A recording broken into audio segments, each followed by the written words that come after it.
Hello everyone. So you want to pass variables through pages in PHP.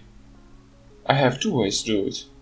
A session start, I've already explained it to you in a video, and the get and post method in the PHP form. Let's see it. Which one suits you better? So in the first one, we are going to start a HTML file. We are going to open XAMPP, start the patch in MySQL just to be safe, and search for localhost.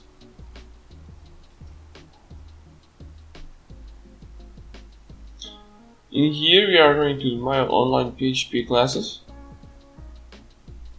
Okay, and now we are going to put something like name. Wait, okay, let's already start the session. Let's first start the PHP, because every PHP needs this start. Then we are going to put session start, right? And in here we are going to create a session variable. It could be something like this. Yes, right there. Yeah. Now we put the name. The name of it could be hello. No, name. Not name. Age. Could be the age. And now we are going to put the value itself. Be 15.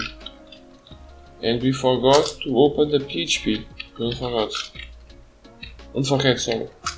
Here we go, age, and we also want to equal this session variable.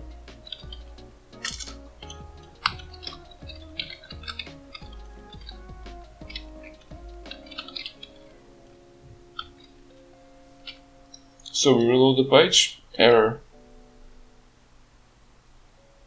Yes, I forgot this, okay. Still error.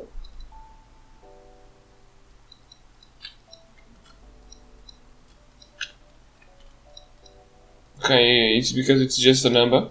It's not a string, it's a number. It's an integer variable. I cannot have these double quotes. So in here, we already have the value that you want. And now, we are going to create another file called another.php. And this another.php will put another session start, because we need to start the session again.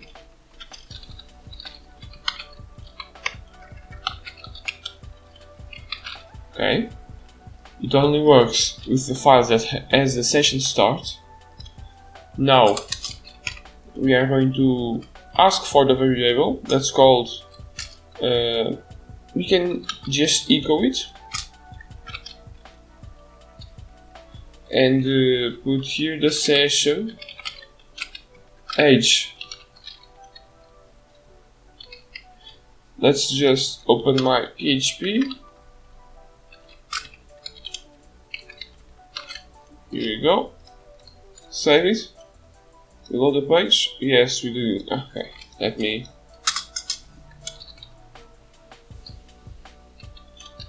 let's just create an anchor so we can navigate to the other page. Move. Here we go. Second page, it's also 15, right? You can also, instead of this,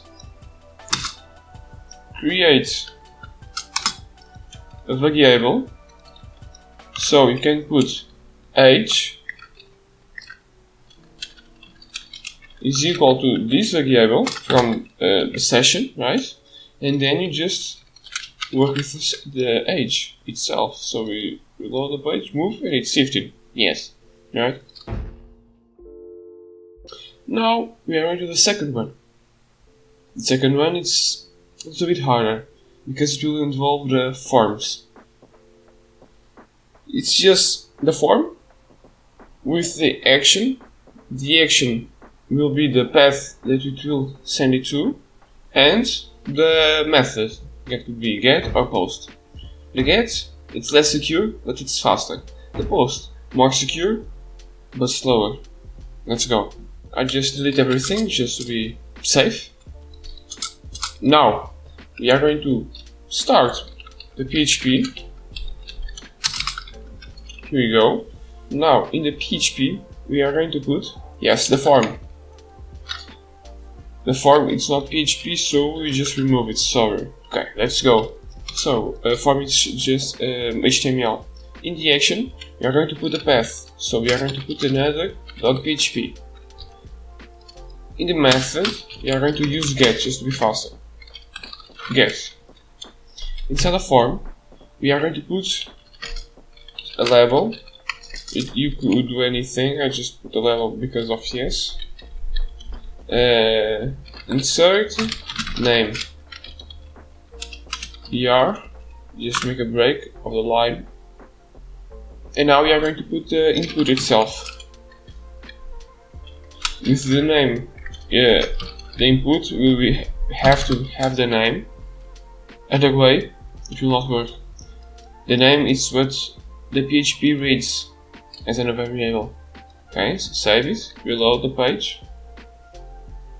Yes, we are in another. Okay, let's go. Insert name. And one more thing, the input type submit. Right, don't forget to submit.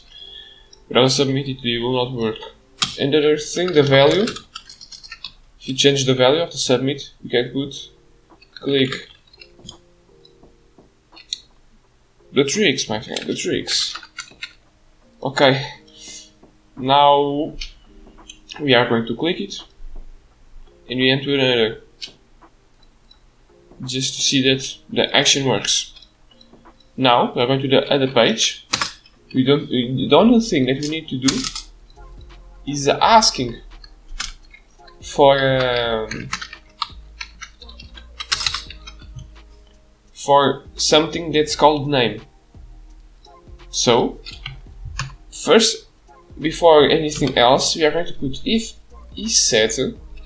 So imagine that it is null. If it is null, it will be kinda bad, and we don't like bad things, right? So we just put the $, underline, get or post. Then you put the name of it. In here we are working with the name of the person, so we just put that. And then if is set, we just equal it. We equal the get. Here we go. So let's see if it works. Diogo, my name. Click it. Here we go. It works. But imagine that I don't put anything. Click. And it doesn't show anything. If I remove this if,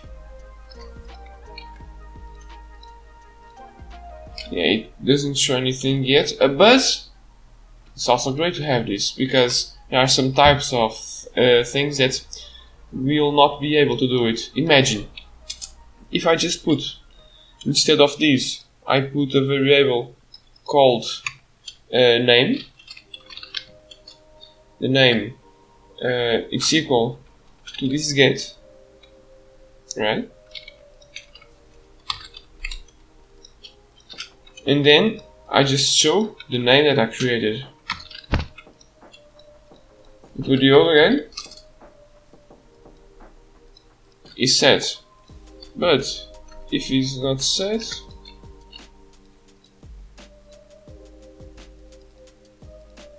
okay, it's not showing any error, but just to make sure that it works, just to make sure that it will not transport blank values, it used to work like that. I'm not really sure as well, wait. Okay, I think I discovered a thing. I think it is supposed to use it with the post, because with the get it's always good. Let's check again. Now, instead of using get method, we are going to use the post one. It's safer, slower. Put post in here.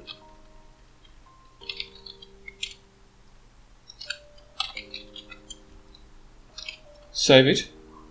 Reload it. We say that our name is A. Click it. It works again. Should we remove it? Okay. I don't know, man. Maybe it's just input text that's really good, but there are some inputs that are kinda hard to work with. So in this video, you learn two different ways of transporting values through PHP. It could be hour values, time values, that you want a value of the start and at the end. And it could also be values inserted by the user. So he puts the name in here, you want to show the name later. It's up to you guys. Hope you guys enjoyed. There's a video right here or right here. Very nice, very cool. Watch it, learn more. Thank you guys and see you soon.